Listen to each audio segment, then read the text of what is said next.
Olá, gente.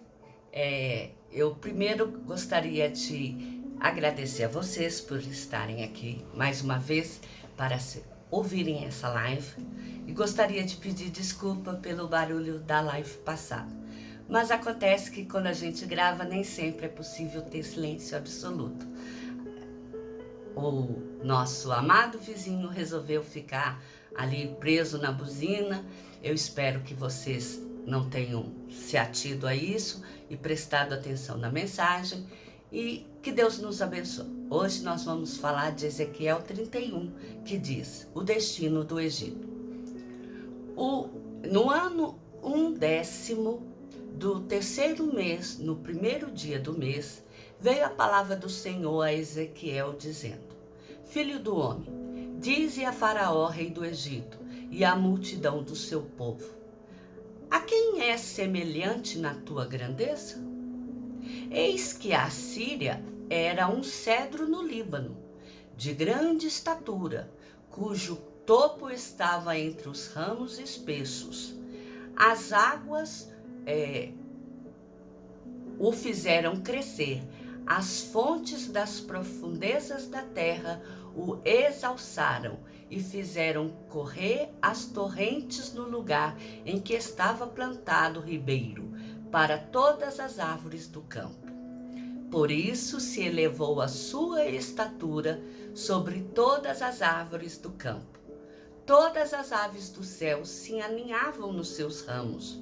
Todos os animais do campo geravam debaixo da sua fronde, e todos os grandes povos se assentavam à sua sombra. Assim, era ele formoso na sua grandeza e na sua extensão dos seus ramos, porque a sua raiz estava junto a muitas águas. Aqui mostra que o motivo do Egito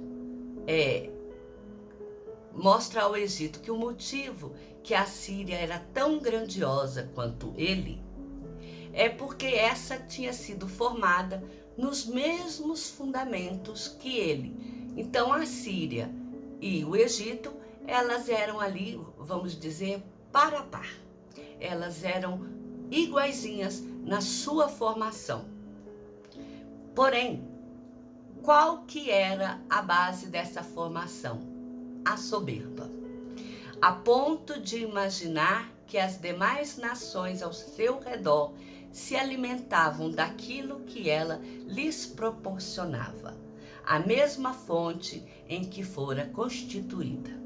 Porque uma vez que Faraó, ele pergunta, o Senhor pergunta a Faraó: quem é semelhante à sua grandeza? E ele fala que a Assíria, porque ela estava plantada no meio de um lugar profundo de águas e que ela era alimentada por essas águas, que dava grandes e frondosos troncos, a ponto de abrigar vários ninhos, a ponto dos animais poderem, ali perto das suas raízes, terem suas crias, né?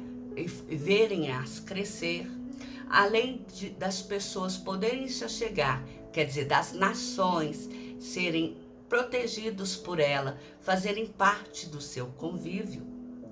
Então, ela também era soberba, assim como o Egito, porque este era o fundamento do Egito, a soberba. E quem era igual a ele era a Síria. Logo, a Síria também era uma nação soberba. Aí o Senhor diz: os cedros no jardim de Deus não lhe eram rivais, quer dizer, as demais árvores. Os ciprestes não igualavam seus ramos, e os plátanos não tinham renovo como os seus. Nenhuma árvore no jardim de Deus se assemelhava à sua formosura, porque a Síria, realmente ela sobressaía sobre as demais. Formoso fiz com a multidão dos seus ramos. Toda as árvores do Éden que estavam no jardim de Deus tiveram inveja dele. Portanto, assim diz o Senhor Deus: como sobremaneira se elevou e se levantou do seu topo no meio dos espessos ramos, e o seu coração se exaltou nas alturas, e eu o entregarei nas mãos das mais poderosas das nações, que lhes dará o tratamento segundo merece a sua perversidade. Lançá-lo-ei fora. Os mais terríveis estrangeiros das nações o cortarão e o deixarão. Todos os povos da terra se retiraram da sua sombra e o deixaram. Todas as aves dos céus habitarão na sua ruína, e todos os animais do campo se acolherão sobre os seus ramos, para que toda árvore junto às águas não se exaltem na sua estatura, nem levantem o seu topo no meio dos ramos espessos, nem as que bebem as águas venham a confiar em si por causa da sua altura, porque todos os orgulhosos estão entregues à morte e se abismarão às profundezas da terra, no meio dos filhos dos homens com os que descem às covas. Aqui a gente mostra que, na verdade, a Assíria saía sobre as demais nações, e isso fez com que ela ensoberbecesse e se entregasse à perversidade. Isso por si só já seria motivo de destruição. Porém, se a gente parar e se ater aos detalhes dessa narrativa, a gente observa que a narrativa sobre a Síria é igualzinho à narrativa que fala sobre Tiro, o rei de Tiro e a cidade de Tiro. A ligação espiritual da Síria é a mesma ligação de Tiro, porque ali o rei Faraó, o rei da Assíria, que se queria dizer, era Lúcifer, o diabo. Então está mostrando que o Egito não. O Egito foi uma cidade que ela era governada por homens normais, tanto que Deus tratou com ela, quebrou e 40 anos depois a refez. Mas e a Síria? A Síria não mostra em momento nenhum nessa narrativa de que ela haveria de ser refeita. Apenas mostra que depois que ela fosse derrubada, os galhos dela serviriam de moradia para os animais, para que não se nascesse nada depois ali, para que os orgulhosos eles estejam entregues à morte e estes se abismarão na profundeza da terra. É a mesma narrativa da cidade de Tiro, uma cidade que tem fundamentação espiritual, uma cidade que o Senhor levantou para tratar com o povo de Israel, mas tratar também com o povo do Egito. Mas essa cidade, na verdade, era uma cidade que estava já pronta para ela ser desfeita e jamais ser refeita. E aí continua dizendo a história, a leitura assim. Assim diz o Senhor Deus, no dia em que ele passou para o além, fiz eu que houvesse luto. Por sua causa, cobri a profundeza da terra. Retive as suas correntes e as suas muitas águas se detiveram. Cobri o Líbano de preto e todas as árvores do campo desfaleceram por causa dele. Ao som da sua queda, fiz tremer as nações. Quando fiz passar para o além, com os que descem a cova, todas as árvores do Éden, a fina flor e o melhor do Líbano, todas as que foram regadas pelas águas se consolavam nas profundezas da terra. Também estas com ele passarão para o além e juntar-se-ão aos que foram traspassados à espada. Sim, aos que foram seu braço e que estavam assentados à sombra no meio das nações. A quem, pois, é semelhante em glória e em grandeza entre as árvores do Éden, todavia descerá com as árvores do Éden às profundezas da terra. Todavia descerá com as árvores do Éden às profundezas da terra, no meio dos incircuncisos. Jazerás com os que foram traspassados à espada. Este é Faraó e toda a sua pompa, diz o Senhor Deus. O que nos dá a entender nessa narrativa, que se refere à queda do diabo e dos anjos que se deixaram a corromper pelas suas ideias e pelos seus desejos de também serem iguais a Deus. Pela soberba de seus corações, todos eles serão lançados no abismo eterno. Nós sabemos, como o decorrer da história conta, principalmente na parte que é considerada o Novo Testamento, faz a narrativa de que sairá do fundo do mar os demônios que ali habitam, que foram anjos que caíram dos céus, que foram mandados do jardim do Senhor, dado a soberba do seu coração. E esses caíram lá no início, quando a Bíblia conta sobre a criação da terra. Quando mostra que Satanás, ele foi lançado fora, dada a sua soberba de querer ocupar a cadeira de Deus.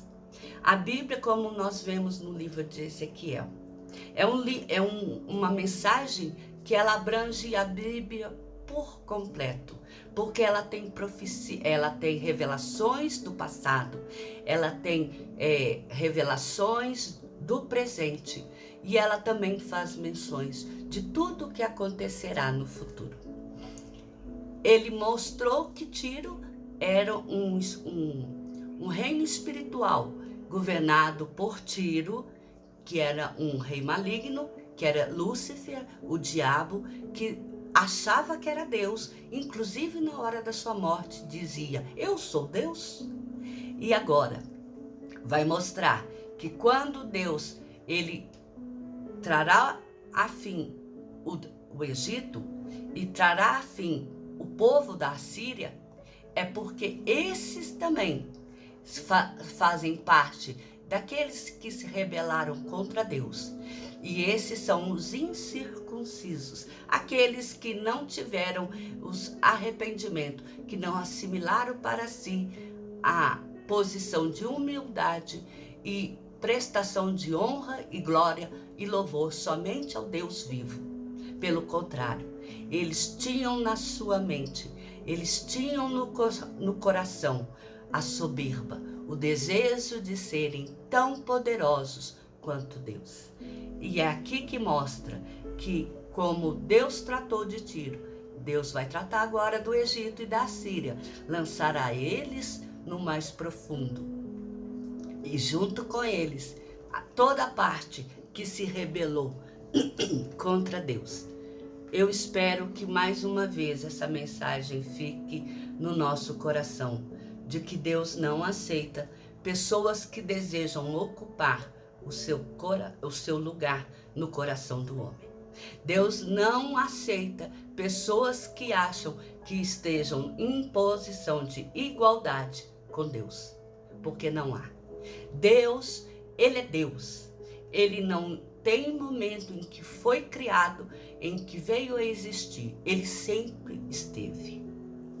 Ao passo em que tudo, inclusive o diabo, inclusive Lúcifer, o anjo de luz que mostra, igual foi escrito em Tiro, ele foi criado por Deus para guardar o Éden e andava sobre as pedras preciosas e os ouros e comercializava todo aquele produto. E agora mostra que aqueles que se alimentaram da mesma soberba que ele se alimentou, eles também virão ao profundo da terra, porque eles também se alimentaram da soberba. Que Deus fale ao nosso coração e que Deus toque e clareie as mensagens que muitas vezes são difíceis de entender. Eu quero que todos lembrem de orar e de pedir a Deus que ilumine ao coração ao ouvir essas mensagens. Porque não adianta apenas eu falar com vocês o que Deus me fala, o que Deus me traz ao entendimento, se vocês ouvirem e ficarem na dúvida e questionando, mas ao mesmo tempo não se debruçarem na palavra do Senhor e procurar analisar e ver se é isso mesmo que está falando. Se vocês também não procurarem por si só ter uma comunhão com o Senhor para poder se alimentarem direto da fonte que é o Senhor. Porque sou pequena, porque minha palavra é simples. Minhas lives, elas praticamente são inexpressivas diante de tantas oportunidades e de tantas pessoas que trazem a palavra do Senhor nesse meio de comunicação. Mas eu quero que todos vocês tenham a certeza que tudo o que falo, eu falo com muito temor do Senhor. Eu tenho bastante medo de ensinar algo de que o Senhor não disse e fazer com que algum de vocês venham a se perder por causa do que eu ensinei e foi errado. Porque o meu desejo é contribuir para o reino do Senhor, que almas sejam salvas, almas possam fazer parte do momento celeste em que o Senhor nos chamará para morar com eles, com a Israel, menina dos olhos de Deus. Eu aguardo vocês para a próxima live. Deus os abençoe.